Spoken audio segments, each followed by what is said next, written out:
Hola, ¿qué tal? Bienvenidos a Cuadriga. Los saluda Silvia Cabrera. Lenín Moreno fue proclamado vencedor de las elecciones presidenciales en Ecuador tras una tensa jornada electoral para elegir al sucesor de Rafael Correa.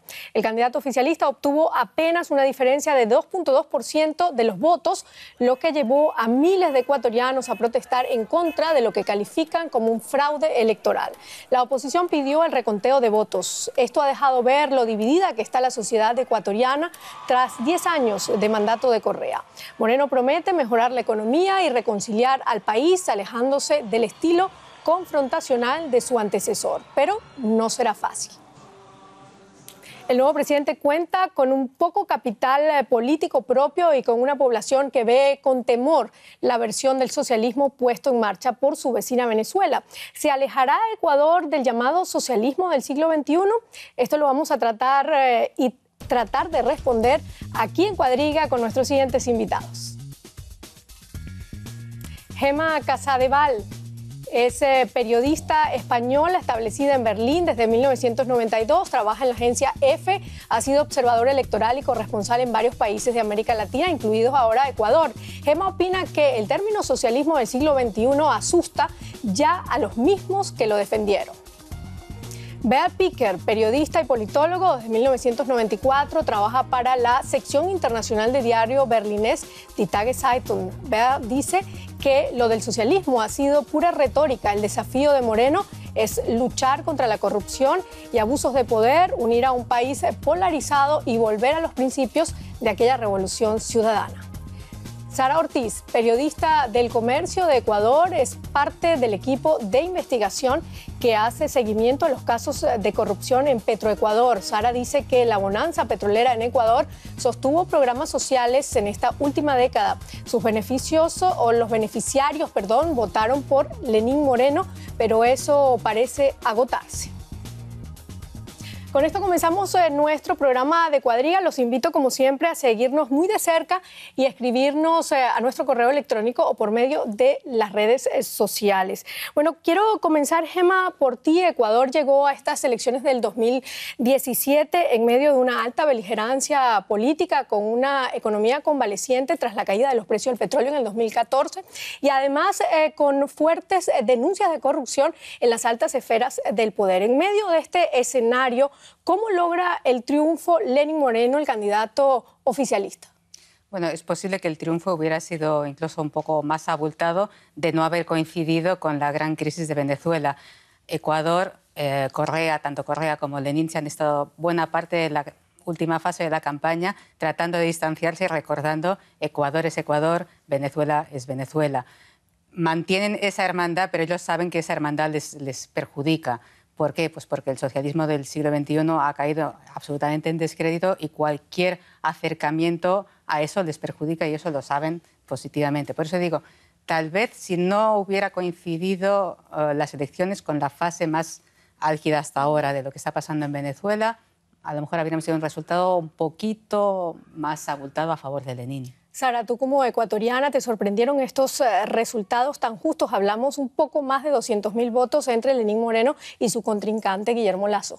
En realidad no, porque ya en la primera vuelta se vio que todavía hay una base y una masa muy unida al proyecto del socialismo del siglo XXI, aunque en Ecuador también se le llama la revolución ciudadana. Entonces, esa masa está ahí y lo que restaba era sumar todos los votos del resto de candidatos que estuvieron en la primera vuelta, que la gente tampoco se identifica, y creo que es muy difícil que un ecuatoriano que también superó una crisis bancaria importante vaya a votar por un banquero.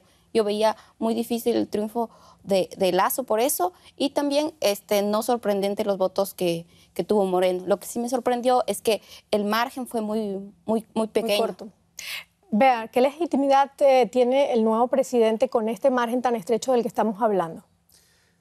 Bueno, eso es un desafío, ¿no? Porque al final se trata de unir un país muy polarizado, se trata de sobrepasar esta etapa de hablar de enemigos, ¿no? O ver a la oposición como enemigos. Correa tenía un discurso bastante conflictivo, acusando y criminalizando cualquier protesta, acusando a sus opositores de ser traidores, qué sé yo, todo eso, ¿no? Lo que conocemos de otros regímenes más del estilo populista, sea de derecha o de izquierda. Y creo que Lenín Moreno ya por su carácter es otra persona, tiene otro tipo de hablar y tiene que transferir este otro discurso, este otro estilo en política, involucrando a la oposición, incluyendo los movimientos sociales de izquierda que ahora estaban en la oposición y algunos llamaron a que el pueblo vote para un derechista, banquero, ¿no? Grupos de izquierda. Así que así no funciona ninguna revolución ciudadana ni un socialismo y eso creo que es el desafío para él. Gemma, tú estuviste ahorita ya en Ecuador como observadora internacional. ¿Nos puedes decir si hay realmente elementos para pensar que hubo fraude electoral como lo denuncia la oposición? A ver, los estamentos de observación, todas las organizaciones que han estado allí, OEA, UNASUR, Transparencia Electoral, que era la que me llevaba a mí, y otras, todas coinciden en que los datos y el trabajo del CNE ha sido transparente y que que no hay irregularidades. Pero, evidentemente, los observadores no estamos en todos sitios. Hablamos de 250 observadores entre todas esas organizaciones y un total de más de, creo que 41.000 centros de votación. Por lo tanto, no se puede estar en todos sitios. El procedimiento ha sido correcto. Los observadores no suplen ni complementan el trabajo de la autoridad electoral y la autoridad electoral, el CNE, tiene que asumir, atender todas esas impugnaciones. Hablamos, ahora mismo ha anunciado la oposición de unas 1.700 actas irregulares de ese total de 41.000, lo que significa eso tienen que atenderlo. Si se presenta más o menos fundamental. Y quien tiene que resolver esos litigios es el Consejo Nacional Electoral, no son ni los observadores, ni los medios, ni las redes sociales. A ver, los observadores internacionales hablan de un proceso transparente, pero todos sabemos que los observadores internacionales llegan al país donde se están realizando las elecciones por lo menos una semana antes y se encargan además de verificar el acto del voto. ¿No podríamos considerar parte de un fraude el hecho de que, por ejemplo, todas las instituciones estén en manos o de alguna manera en manos del gobierno? Bueno, eso ¿Cómo ves tú estos elementos? ¿Influyen estos elementos en el resultado final de las elecciones? Dos cosas. Los observadores sobre el terreno sí llegan poquitos días antes. Unos llegan una semana antes, otros 10, otros 4 días antes, depende de la capacidad de cada una de esas organizaciones. Pero antes ha habido un equipo que ha evaluado todo todo el sistema electoral, todo lo que forma parte del proceso electoral en sí. No solo eso, si no, no serviría para nada, porque, insisto, somos 250 y hay 40.000 puestos. ¿Y qué críticas le pueden hacer ustedes al sistema si es que las hay? Hacemos observaciones.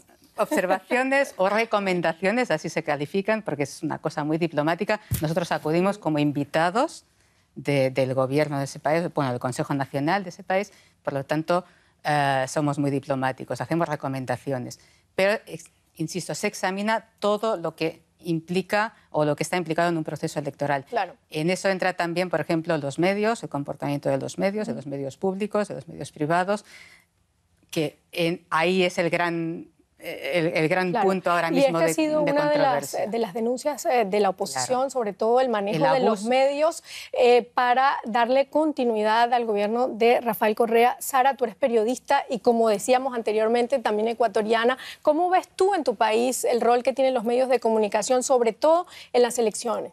Creo que se mostró lo más polarizado que puede estar la sociedad, o fue un retrato, porque hay una gran masa de medios públicos que son, que obviamente difunden el discurso del gobierno. Entonces, ya en los momentos previos a la campaña, ya empezaron también con alguna publicidad hacia cierto candidato, en este caso sería Lenín Moreno, y también hay otros medios que son como el 30% de los medios, de todo el panorama, son 30% medios privados, que en cambio también envían mensajes muy hacia los candidatos en este caso Lazo o Cynthia Viteri, que eran candidatos de centro derecha y derecha. ¿Y los medios privados cómo funcionan? ¿En qué sentido? O sea, ¿están también censurados o los medios privados son libres para decir lo que ellos quieran? Los medios privados tienen una ley, todos los medios tenemos una ley de comunicación, sí, la ley de que es una de las más duras en América Latina, al menos, porque aparte de ser una ley, también tenemos una secretaría o una superintendencia de comunicación, que es la que emite, digamos, las sanciones. sean, por ejemplo, una sanción, solamente una amonestación, pero también hay sanciones económicas, y que eso es lo que a los medios, al menos privados, que dependen de los ingresos de la publicidad o de las empresas, entonces esa es la parte en la que más se cuida.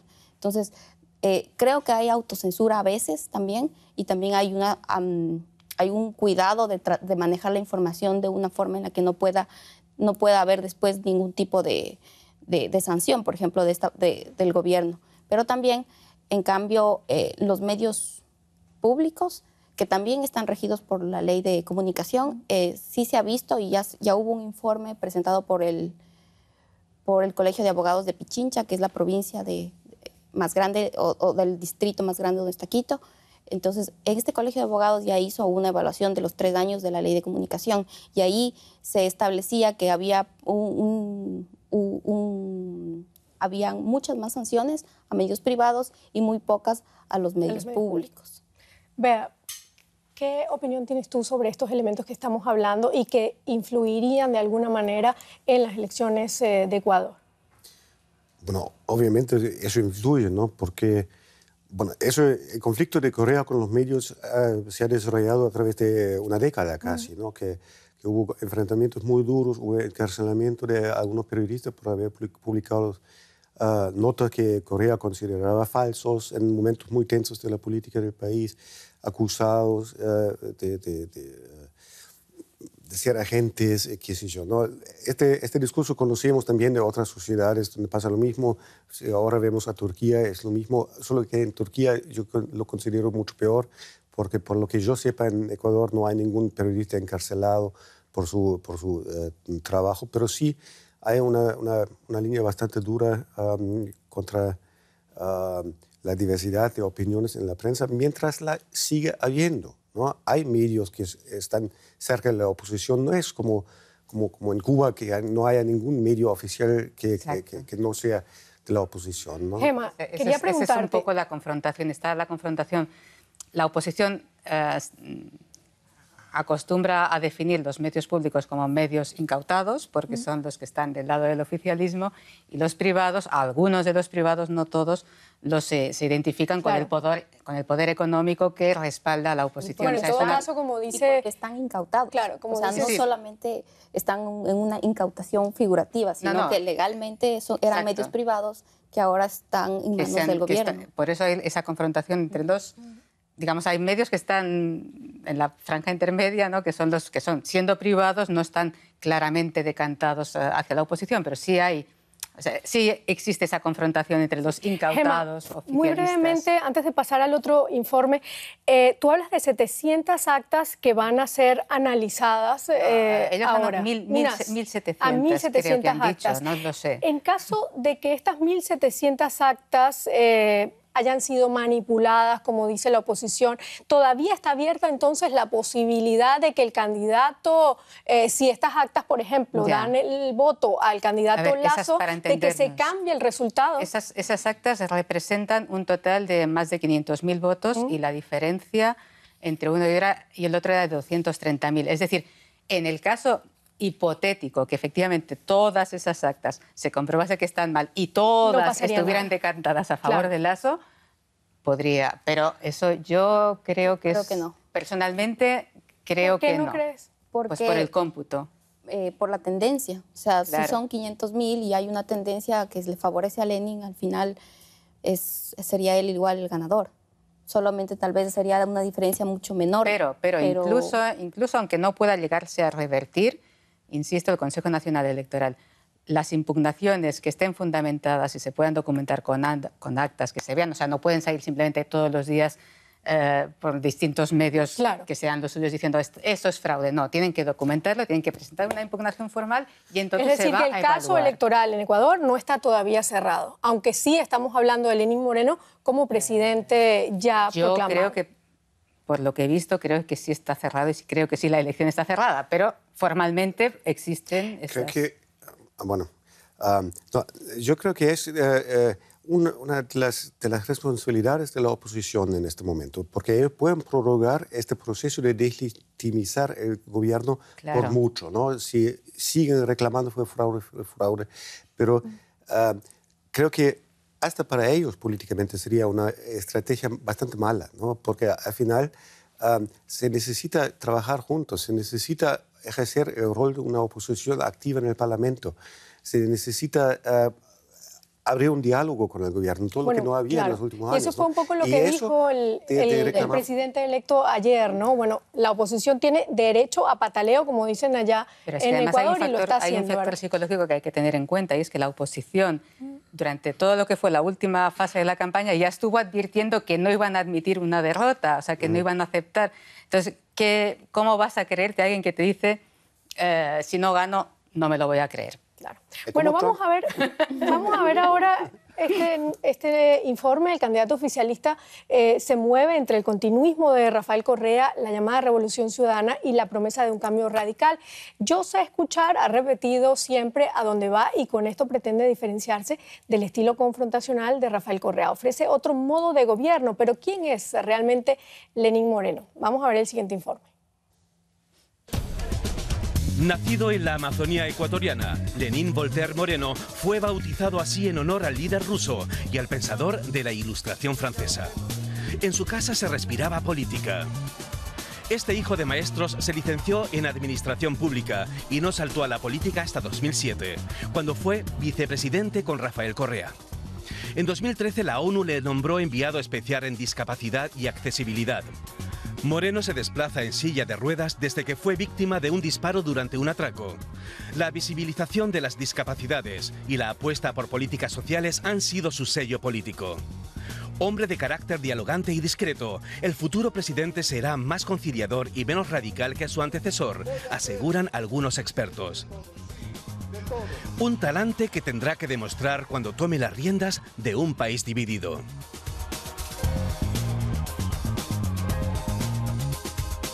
Bueno, hablamos en el informe de un talante conciliador, y eso fue lo que demostró Lenín Moreno, por lo menos en la primera vuelta de estas elecciones. Se mostró como un candidato, un político de mano abierta. Sin embargo, vimos un poco un estilo parecido al de Correa en la segunda vuelta electoral, con un estilo más de confrontación, utilizando una campaña directa contra Guillermo Lasso. Te pregunto, Sara, ¿quién es para ti realmente Lenín Moreno? Creo que es la imagen más suave del correísmo, porque en cierta forma, o al menos el gobierno estratégicamente ubicó a Lenín Moreno fuera del país en los últimos años y estuvo en una misión especial en Ginebra. Durante ese tiempo hubo mucho más encontrones, digamos, entre oposición, la prensa, el gobierno y también los actos de corrupción. Durante todo ese tiempo no hubo un Lenín Moreno en el país. Entonces, él, alejado de todos esos escándalos, ha podido tener una imagen un poco más conciliadora. Es verdad, él ya lo dijo, que va a dialogar, o que es un momento, también ha reconocido que el Ecuador está en un momento político distinto y que él va a intentar ser el presidente de todos, de los que creen en él, de los que no creen en él, que también es una masa muy grande. Bueno, Bea, precisamente ese es el gran reto que tú le ves a Lenín Moreno, tratar de conciliar a estas dos partes de la sociedad ecuatoriana. ¿Tú crees que lo puede lograr? ¿Tú crees que pueda convencer a esa prácticamente la mitad de la población que no votó por él? Creo que depende mucho de si logra independizarse de la imagen de Correa, si logra, como se dice, salir de la sombra de Correa. Depende de su relación con el vicepresidente, que sigue siendo el mismo y que es un tipo de Correa, realmente de Correa. Y si él logra, bueno, si hablamos de la lucha contra la corrupción, hay que empezar por arriba, ¿no? Y eso es un desafío, tratar estos casos en tu propio partido, en tu propia alianza política, ¿no?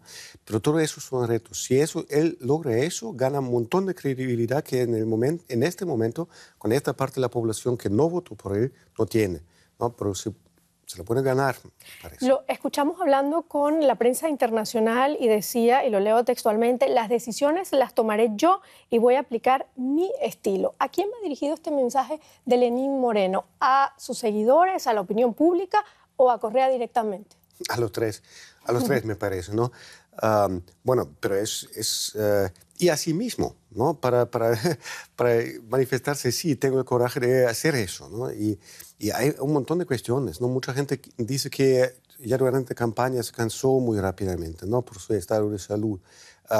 Recordemos que en el 2013, cuando él renunció de la vicepresidencia, fue por cuestiones de salud oficialmente, ¿no?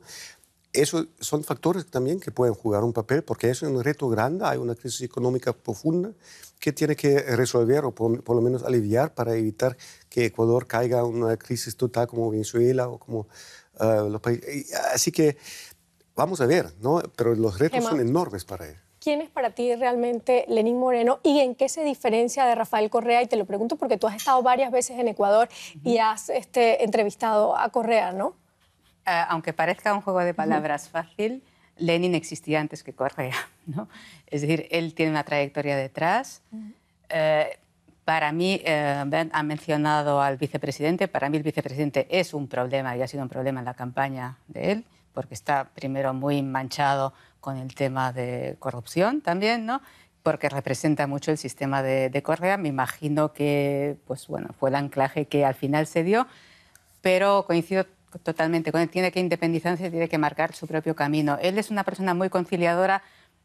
No estoy muy de acuerdo con lo de muy discreta, porque al menos cuando canta no lo es para nada. Puede pasarse 8 canciones seguidas cantando ahí en medio de la gente de la plaza. O sea, bueno, discreción sí, pero... Sara, ¿crees que tenga el apoyo de su partido para gobernar, de Alianza País? Creo que sí tiene todavía el apoyo, porque él no es... bueno, no es Correa, pero tampoco es Glass. Entonces no hay tanto... Logra unir también a las fuerzas dentro del movimiento, porque con él, o sea, es la figura de la conciliación. Y en cierta manera, por ejemplo, que detrás de él esté Glass y trate de solucionar también el problema que puede significar tener a un vicepresidente que puede ser investigado, todavía no, oficialmente no hay una investigación, pero podría ser investigado por un tema de corrupción. Entonces, él es, digamos, la figura que lograría unir a todos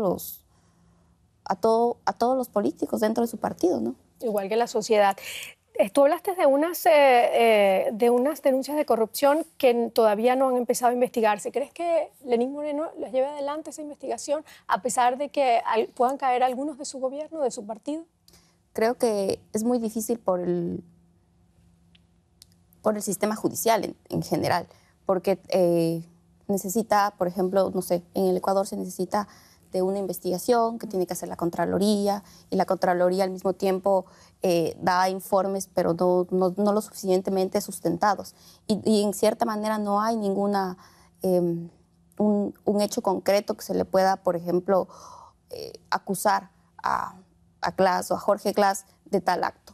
Hay indicios de otras personas en otros rangos mucho menores, pero y en los mismos ministerios donde él estuvo, por ejemplo, toda la parte que son sectores estratégicos, es todo el área donde está manchada por corrupción. Gente de ese ministerio, gente de sus proyectos está manchada por corrupción, pero él directamente no. Y sería muy difícil que se pueda llegar primero en una investigación independiente hasta la cabeza y, no sé, sea él o sea cualquier otra persona. Y lo otro es que sería también muy difícil que políticamente se pueda dar ese paso, porque también representa de que ya en la campaña, en esta campaña se eligió a una persona que ya se sabía al menos no sé, un acto de corrupción o una relación, digamos, hipotética, pero a pesar de eso todavía se lo tomó en cuenta para convertirse en vicepresidente.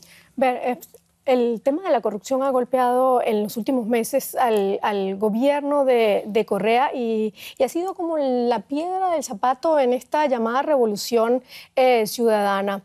Tú hablas de que uno de los retos de Lenín Moreno será volver a los principios de esa revolución ciudadana. Nos preguntamos qué fue lo que pasó con esa revolución en estos 10 años para que terminara tergiversándose en algunas líneas que se plantearon. ¿Quién, en todo caso, traicionó esa revolución? ¿Correa o su exministro, que ahora es el presidente electo?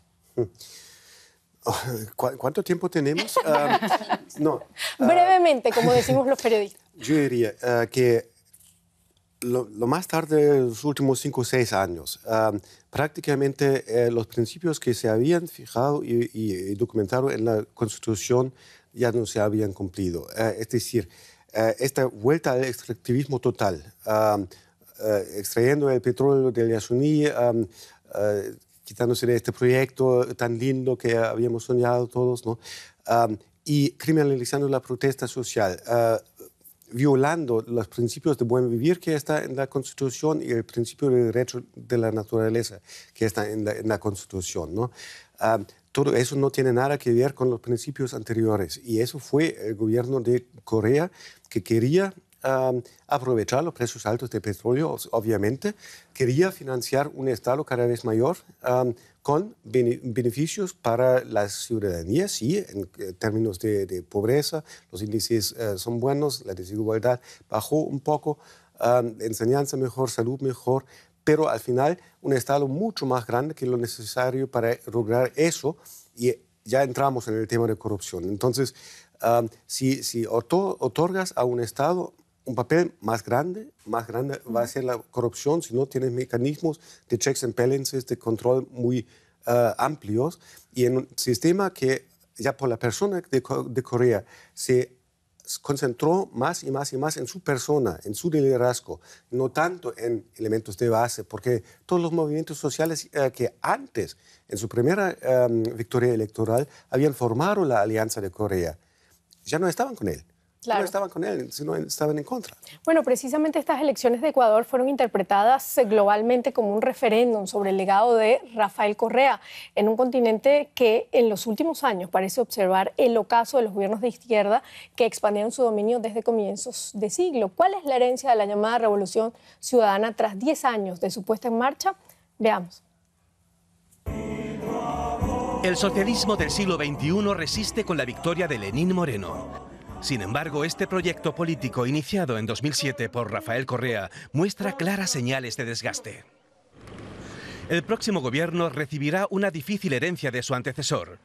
La trama de corrupción en la petrolera estatal y el caso del parque Yasuní hicieron caer la popularidad del presidente en los últimos años. Ahora el ganador anuncia cambios. Vamos a seguir transformando el Ecuador que inició hace 10 años. Bajo el liderazgo de Rafael, lo vamos a continuar. Va a haber cambios sin duda alguna. Va a haber cambios sin duda alguna. El triunfo de Lenín Moreno supone un espaldarazo a la izquierda latinoamericana, golpeada tras el giro a la derecha en Brasil, Argentina y Perú. Pero la situación del país obliga a cambios de calado. ¿En qué dirección remará el nuevo gobierno? Bueno, retomo esa pregunta que nos ha dejado este informe. ¿En qué dirección remará el gobierno de Lenín Moreno? Gemma, te lo pregunto a ti. ¿Está preparado Lenín Moreno para hacer los ajustes necesarios que necesita Ecuador en estos momentos, incluso saliéndose un poco de esa revolución ciudadana, separándose? Pues como decía él, eso en cuántos minutos se lo tengo que contestar, ¿no? Bueno, no, o sea, él supo... Lo que se prevé es que tenga que reducir el gasto público, o sea, no va a poder mantener ese nivel de apoyo o de acción del Estado en cuanto a activador de la economía. Esto va a tener que reducirlo. Ahí también puede ser que tenga consecuencias para él en cuanto al apoyo que tiene de su electorado, digamos, clásico, pero esa pérdida de electorado clásico leal a lo que ha sido Correa, a lo que ha sido la Revolución Ciudadana, puede estar compensado por los otros sectores que le están exigiendo que baje ese nivel de gasto público, que un poco es lo que en Venezuela decís, pues en realidad lo que pasa es que el Estado está comprando el voto popular a base de una serie de regalos o regalitos más o menos vistosos, sobre todo a poco antes de unas elecciones. Es decir, eso está claro, que va a tener que reducir el gasto público, que va a tener que reducir el papel del Estado como activador de la economía, con lo que puede representarle de pérdida de apoyo en unos sectores clásicos y pues ganar por el otro lado, ¿no? Porque también hay mucha empresa privada que le está pidiendo, bueno, basta, nosotros también necesitamos nuestro papel protagónico en la economía. Tú has tocado un punto interesante que es Venezuela. Venezuela ha estado muy presente en esta campaña electoral, en la primera y la segunda vuelta electoral en Ecuador. Y es que, bueno, el gobierno de Correa y el próximo gobierno de Lenín Moreno se inscribirá seguramente en esa llamada marea rosada, que es estos grupos de izquierda que tomaron el poder en Latinoamérica a comienzos del siglo XXI. Mi pregunta es, ¿en qué se diferencia el gobierno de Rafael Correa con los otros gobiernos de izquierda de América Latina, como el de Venezuela, el de Evo Morales en Bolivia? A ver, el de Venezuela ahora mismo se diferencia mucho y además de una manera deliberada. Y no lo dicen tan claramente tal vez porque estaban en campaña, pero ahora vamos a ver un cambio radical, me permito aventurar, de Quito respecto a Caracas. Es decir, yo creo que el apoyo a Caracas, que ya no existía o que existía de manera muy matizada, ¿no? Esto va a terminar pronto. Respecto a Evo Morales, probablemente no. O sea, es decir, Evo Morales siempre ha representado una vía pragmática más cercana a Correa hasta ahora y ahora va a estar más cercana a Lenin, ¿no? Un poco entre los tres teníamos Chávez o ahora Maduro de la parte más radical de ese socialismo del siglo XXI.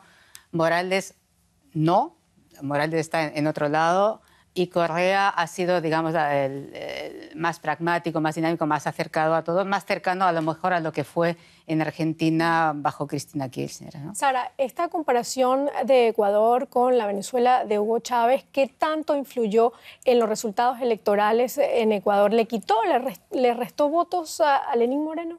Creo que le restó votos, porque definitivamente la oposición utilizó este temor, digamos, que pueden tener los ecuatorianos hacia la situación de los venezolanos, porque también en Ecuador hay muchos venezolanos ahora viviendo y entonces para restarle votos, obviamente. Pero también creo que estratégicamente la comunicación, por ejemplo, de Alianza País utilizó una forma de discurso para no acercarse mucho hacia el Estado de Venezuela. Por ejemplo, incluso también parte de su discurso fue no utilizar todo el tiempo los colores, por ejemplo, verde, que fueron los utilizados por Alianza País durante 10 años. En esta campaña a Lenín Moreno se le vio utilizando mucho azul, como un poco más frío, más conciliador también al mismo tiempo. Todos esos detalles que marcaron, digamos, esta campaña, sirvieron también para tratar de solventar esos votos que al final, personalmente creo, que le restaron. Por cierto temor y porque también había la coyuntura, ¿no?, de Venezuela. Cierto temor. Vean, ¿se ha convertido Venezuela en ese fantasma que asusta a los latinoamericanos? Bueno, desde hace mucho, me parece. Casi todas las elecciones, hasta en momentos que Chávez tuvo grandes éxitos en su propio país y gran legitimidad, pero cuando se metía a elecciones de otros países y apoyaba abiertamente a un candidato, casi siempre le hizo daño, ¿no? Recordemos casos en Perú, no importa, en toda la región, ¿no? La diferencia hoy es que no es solamente Venezuela, sino que lo que Venezuela, Chávez trató de construir una gran alianza latinoamericana, un poco como oposición hacia el norte, ¿no?, hacia Estados Unidos. Ha funcionado bien UNASUR, un poco ALBA. En este sentido, forzó a los Estados Unidos a abrirse a Cuba, a retomar las relaciones diplomáticas con Cuba, incluir Cuba en la Cumbre de las Américas. Todo eso, éxitos, ¿no? Pero ahora, con lo que pasó en Brasil, con lo que pasó en Argentina, estamos en la otra vuelta, ¿no? Y para un gobierno ecuatoriano que siempre estaba un poco en medio, porque no es una gran potencia, pero no es tan pequeño como, digamos, Nicaragua, ¿no? Claro. Para ellos es un poco importante orientarse bien, porque ellos van a necesitar la región, van a necesitar la OEA, ¿no? Y entonces caer en una polarización al lado de Venezuela, una polarización y confrontación grande con el resto de los países, incluso con Estados Unidos, sería una estrategia muy fatal y creo que Moreno no está dispuesto a eso. Bueno, y cierto es que a Moreno también le espera un escenario complejo en lo económico. Con la caída del precio del petróleo se ha desplomado la recaudación fiscal, atrasos en pagos, deudas, reducción de empleo, cierre de empresas y un freno en la actividad económica en general. Todo indica que el futuro inquilino del Palacio de Carondelet no tendrá otra opción que hacer ajustes. Los altos precios del petróleo permitieron una década de prosperidad en Ecuador, en la que se mejoraron las infraestructuras y aumentaron los niveles de bienestar. Pero el futuro no pinta tan optimista. El país no ha diversificado su economía y en los últimos años el desplome del precio del crudo ha dificultado la financiación de los programas sociales. La economía se encuentra estancada y el Estado altamente endeudado. La tasa de desempleo ascendió 1 punto el pasado año. Las trabas que el gobierno de Correa puso a la inversión privada en los años de prosperidad pasan factura ahora. El nuevo gobierno tendrá que afrontar recortes sociales y buscar financiación alternativa a la venta de petróleo. ¿Conseguirá Lenín Moreno hacer remontar la economía sin romper con su pasado? Vea, ¿existe un proyecto económico alterno del gobierno o todo se centra en la espera de ese milagro de que vuelvan a subir los precios del petróleo, como también le está pasando a Maduro?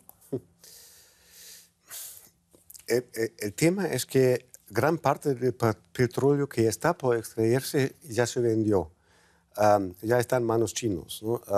Porque China, es decir, Ecuador, en los últimos años tomó una deuda grande con China que va a pagar con petróleo. Así que la margen de acción del gobierno no es muy grande, entonces tiene que esperar. Además, doblemente golpeado porque ¿cómo se llama? La clase de petróleo que vende Ecuador es este petróleo pesado que tiene un precio menor que la marca Brent y casi le cuesta a Ecuador más extraer el petróleo que ganen vendiéndolo. Y eso es un gran tema, porque al final se necesita plata para invertir, se necesita ganar una confianza en inversores extranjeros, eso sí, y se necesita salir de este esquema de extractivismo que solamente se basa en minería o petróleo. Sara, nuevamente, ¿tú crees que el nuevo presidente haga ajustes económicos? Creo que necesariamente debe hacer ajustes económicos porque sostener el Estado que se sostuvo durante 10 años es imposible, primero por el precio del petróleo, que digamos está estable entre los $34, pero no es ni de cerca lo que tuvimos, la bonanza petrolera que tuvimos. Lo segundo es que lo que decía es que el petróleo se vendió a los chinos y también a una empresa tailandesa, pero es hasta el 2024 que está comprometido. Son 2 gobiernos que están comprometidos el petróleo del Ecuador. Entonces, no hay ninguna forma de recaudar de ese lado, menos de que explotemos el Yasuní. Pero lo otro es que, por ejemplo, se aumente tal vez o se haga ajustes económicos impopulares. Por ejemplo, tenemos también subsidios a la gasolina y hay otros subsidios que posiblemente, no sé, que deba o no analizarlos. Y todas estas medidas podrían servir para que pueda solventar los gastos que también tiene una gran maquinaria burocrática. Digamos, creció al mismo tiempo el aparato o la inversión social, pero al mismo tiempo hay un Estado burocrático que casi siempre se lleva una gran tajada del presupuesto. Gemma, tú estuviste ahora allá y quisiera preguntarte cuál es tu impresión sobre estos programas sociales, porque se habla de una economía bastante golpeada, pero ¿esos programas sociales están funcionando? Los programas sociales están funcionando.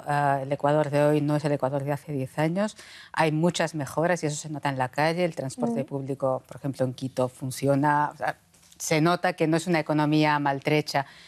Cuando hablamos del grado de dependencia de Ecuador del petróleo, no es el mismo para nada, no es comparable con el grado de dependencia de la economía venezolana. Es que no hay nada más. O sea, el 70% de los productos se tienen que importar, claro. Y no hay nada, ¿no? O sea, Ecuador tiene una economía propia al margen del petróleo. Lo que pasa es que la dependencia de la deuda china, eso va a pesar mucho y los ajustes que va a tener que hacer, como decía Sara, pues también van a pesar en su propio electorado. A las izquierdas siempre les sale mucho más caro que a las derechas recortar, ajustar, y eso lo hemos visto en Alemania. Esa afirmación da para un programa completo de Cuadriga, así que la voy a dejar pasar. ¿Se mantendrá Lenín Moreno en la línea del llamado socialismo del siglo XXI? Se mantendrá más bien en la línea de la revolución ciudadana, no del socialismo del siglo XXI.